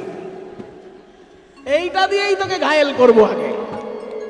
এইটা শুনলেই ওই শিষ্য মনের দিক দিয়ে দুর্বল হয়ে যাবে, আর মনের দিক দিয়ে যে দুর্বল হয়ে যায় সে লড়াইতে হারবেই। যখনই গিন্নির কাছে এই বুদ্ধি নিয়ে গেছে, যেদিন ওইরকম লড়াই তৈরি হয়েছে, ছাত্র আসছে একেবারে হম্বি তম্বি করে স্টেজে উঠছে, অল্প বয়স, গুরুকে এক ঘুষিতে কাহিল করে দেব। আর গুরু তখন চামচ ঘুরাতে ঘুরাতে আসছে। কি ব্যাপার গুরুজি, চামচ ঘুরাচ্ছেন কেন? বলে এইটাই হচ্ছে চামচ প্যাচ, এইটা দিয়ে তোকে আগে মারব। শিষ্য বললো এটা তো আমাকে শেখাননি, তা ভাবিস কি তোকে সব শিখিয়ে দিয়েছি নাকি? তখন শিষ্য ঘোষণা করছে আমার গুরুর সঙ্গে আজকে লড়াই করব না, পরের বছর করব। তাহলে আর মার মাটিতে পড়বে যারা 100 টাকা করে টিকিট কেটে এসেছে। এই হচ্ছে ব্যাপার। সেই জন্য বলছে সব শিখালে তো গুরু মারা বিদ্যে শুরু হয়ে যাবে। তাহলে সব শেখানোর দরকার নেই, 8খানা ছিদ্র, 7টা ছিদ্র শিখিয়েছি, আর একটা বাকি থাক, একটা বাকি থাক। রাধারানী বলছে ওগো প্রাণনাথ, আমি যে তোমার চরণের দাসী, তুমি যদি আমায় পুরোটা শিক্ষা না দাও তাহলে তো আমি তোমার সেবা করতে পারবো না। আমি যে বাঁশি শিখবো, এই বাঁশি বাজিয়ে পয়সা রোজগার করার জন্য বাঁশি শিখবো না, আমি বাঁশি বাজাবো কৃষ্ণ সেবা করার জন্য। আমায় যদি তুমি কম শেখাও তাহলে কম সেবা পাবে, আমাকে যদি পুরোটা শেখাও তাহলে পুরো সেবা পাবে। আমাকে কম শেখালে তোমারই ক্ষতি হবে। গোবিন্দ বলেন তা তো ঠিক, রাধারানী বাঁশি শিখবে আমাকে শোনানোর জন্য, তাহলে আমি যদি কম শেখাই তাহলে তো শুনবো আমি কম। শোনো রাধে, আমি তোমাকে কোনোটাই বাদ দেব না। ওই অষ্টম রন্ধ্রটা কেন শেখাতে চাইছিলাম না জানো? ওটা আমার সব থেকে প্রিয় রন্ধ্র, কারণ ওই অষ্টম রন্ধ্র বাজালেই রাধা নাম গেয়ে ওঠে। অষ্টম রন্ধ্রেতে রাই আমি তোমার নাম গাই, অষ্টম রন্ধ্রেতে রাই আমি তোমার নাম গাই। মোর বংশী এত গুণ ধরে, মোর বংশী এত গুণ ধরে, বংশী বদনে কয়। এইবার পদকর্তা বংশী বদনের নাম বললাম, সবাই মিলে একবার প্রণাম করবেন ওনার উদ্দেশ্যে। চৈতন্য মহাপ্রভুর লীলা সঙ্গী ছিলেন বংশীবদন চট্টোপাধ্যায়। সেই বংশীবদনের যারা বংশধর বৈষ্ণবাচার্য, তারা এখন রয়েছেন বাঘনাপাড়া নামক শ্রীপাটে, তারা সেবা করেন। এবং সেই বংশেই দীক্ষা নিয়েছিলেন ভক্তি বিনোদ ঠাকুর। ভক্তি বিনোদের ছেলে হচ্ছেন ভক্তি সিদ্ধান্ত সরস্বতী ঠাকুর, যিনি গৌড়ীয় মঠের প্রতিষ্ঠাতা। আর ভক্তি সিদ্ধান্ত সরস্বতীর শিষ্য হচ্ছেন অভয়চরণারবিন্দ প্রভুপাদ, যিনি ইস্কনের প্রতিষ্ঠাতা। এদের গুরু পরম্পরাটা হচ্ছে ওই বংশীবদন ঠাকুরের পরম্পরা, তাই প্রণাম করবেন তার উদ্দেশ্যে। বংশীবদনে কয় বংশী শিক্ষা তারে কয়, বংশীবদনে কয় বংশী শিক্ষা তারে কয়। শিখাইলে শিক্ষা বলি কারে, আহা না শিখাইলে শিক্ষা বলি কারে। মুরলি বাজায় মহানন্দে রাধার লইয়া শ্যাম, মুরলি শিখায় মহানন্দে। তাহলে বাঁশি শেখা হয়ে গেল, অষ্টম রন্ধ্র আমি তোমায় শিখিয়ে দিলাম, ওতে আমি নাম গাই, আমি তোমার নাম গাই আর তুমি বাজালে আমার নাম গেয়ে উঠবে। এই বলে রাধারানী তখন বাঁশি বাজাতে লাগলেন।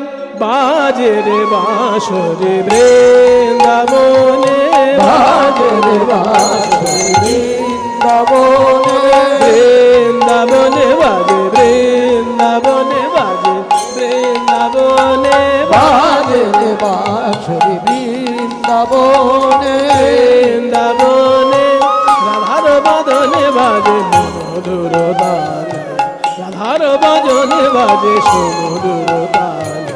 শুনিয়া হরে সুমতে নব ঘনে, বাজে রে বাঁশরি আজ সুমধুর শানে, বাজে রে মোর বৃন্দাবনে। বৃন্দাবনে মা পা নি দা নি সা নি সা নি সা গা গা মা রে সা রে নি সা নি পা নি সা নি পা মা পা গা গা মা নি দা নি সা গা মা রে সা নি সা নি পা নি সা নি ধা নি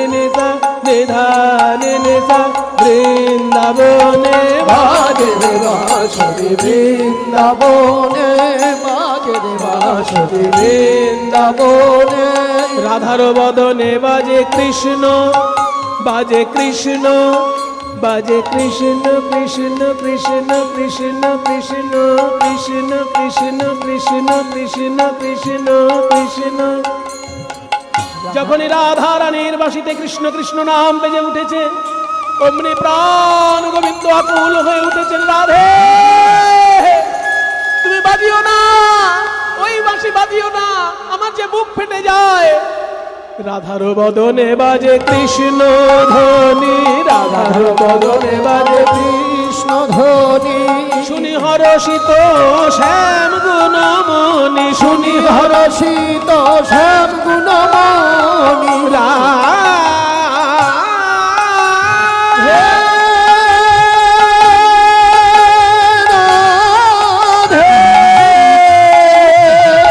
না না না অমল করে আর বাঁশি বাজায় না রাধিকার বাঁশি শুনি হরি সে নাগর রাধিকার বাসে শুনি হরি সে নাগর রাধিকার বাসে শুনি হরি সে নাগর রাধার গলে দিল হার মনোহর রাধার গলে দিল হার মনোহর প্রাণ গোবিন্দ আমার রাধার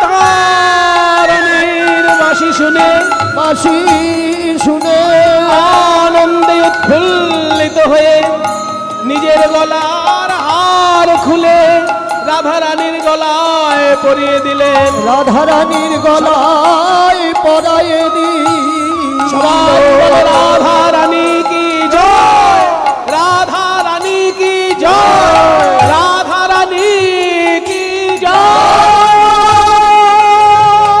রাধিকার বাসে শুনে হরি সে নাগর রাধার গলে দিল হার মনোহর রাধার গলে দিল হার মনোহর জ্ঞান দাসে কহে মনে আনন্দ হইল জ্ঞান দাসে কহে তোমার আনন্দ হইল শ্যামের নিকটে রাই বাঁশরি শিখিল শ্যামের নিকটে রাই বাঁশরি শিখিল বংশী শিক্ষা সম্পূর্ণ হলো এবার